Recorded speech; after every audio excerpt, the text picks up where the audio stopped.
வணக்கம் மக்களே, வணக்கம்.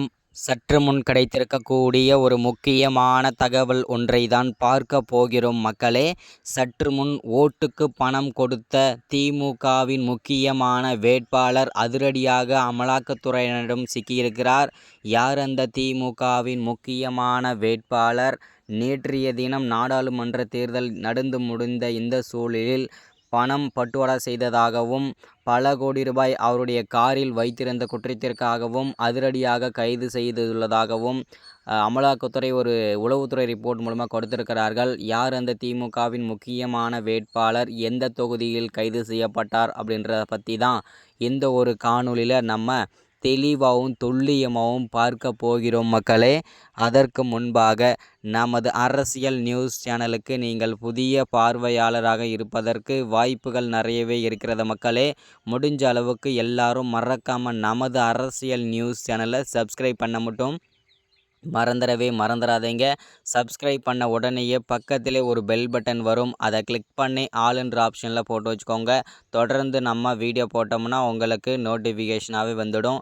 அதை பார்த்து தெரிஞ்சுக்கலாம் இன்றைக்கான அரசியல் நியூஸ் என்ன, இன்றைக்கான அரசியல் அப்டேட் என்னன்றதை தெளிவாகவும் துல்லியமாகவும் நீங்கள் நமது அரசியல் நியூஸ் சேனலில் தெரிஞ்சுக்க முடியும் மக்களே. அது மட்டும் இல்லாமல் மறக்காமல் வீடியோவை லைக் பண்ணிவிடுங்க, மறக்காமல் வீடியோவை ஷேர் பண்ணுங்கள். ஓகே, வாங்க வீடியோக்குள்ளே போகலாம். சற்று முன்பு கிடைக்கப்பெற்றிருக்கக்கூடிய ஒரு முக்கியமான பரபரப்பான தகவல் என்ன அப்படின்னு கேட்டிங்கனாக்க, நேற்றைய தினம் ஏப்ரல் 19ஆம் தேதி நாடாளுமன்ற தேர்தல் நடந்து முடிந்த நிலையில் தற்போது நேற்றைய முன்தினம் இரவு பல கோடி ரூபாய் மக்களுக்கு பணம் பட்டுவாடா செய்தது அமலாக்கத்துறைக்கு ஒரு ரகசிய தகவல் கிடைத்திருந்தது. ரகசிய தகவலின் அடிப்படையில் அந்த தொகுதியில் அதிரடி சோதனை போடும்போது பல கோடி ரூபாய் திமுகவின் முக்கிய வேட்பாளர் பணம் ஒவ்வொரு ஓட்டிற்கும் 500 ரூபாய், 1000 ரூபாய், 2000 ரூபாய் கொடுத்ததாகவும் தகவல் வெளியாகி இருந்தது. அது உண்மை தகவல் தான். பல கோடி ரூபாய் கருப்பு பணம் கொடுத்திருக்கிறார்கள், ஓட்டுக்கு பணம் பட்டுவாடா செய்திருக்கிறார்கள்.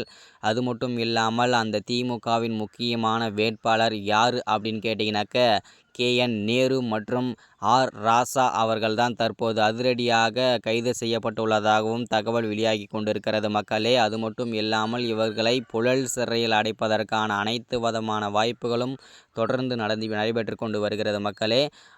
இதுதான் இந்த வீடியோவில் நம்ம அப்டேட்டாக கொடுக்கறது. அது மட்டும் இல்லாமல் வாக்கு போடுவதை முடிந்த நிலையில் யாருக்கு வெற்றி வாகை சூடப் போகிறார்கள் என்று எதிர்பார்த்து கொண்டிருக்கிறோம். அதில் எந்த விதமான சந்தேகமும் கிடையாது. புதிய ஆட்சி தொடரும் என்பதில் எந்த விதமான சந்தேகமும் கிடையாது. புது பிரதமர் வரப்போகிறார், அதில் எந்த விதமான சந்தேகமும் கிடையாது. பொறுத்திருந்து பார்க்கலாம். அரசியல் பற்றின அப்டேட் வேணும்னா மறக்காமல் அப்டேட் பண்ணுறேன். மறக்காமல் நீங்களும் லைக் பண்ணுங்கள், ஷேர் பண்ணுங்கள், சப்ஸ்கிரைப் பண்ணுங்கள். தேங்க்யூ.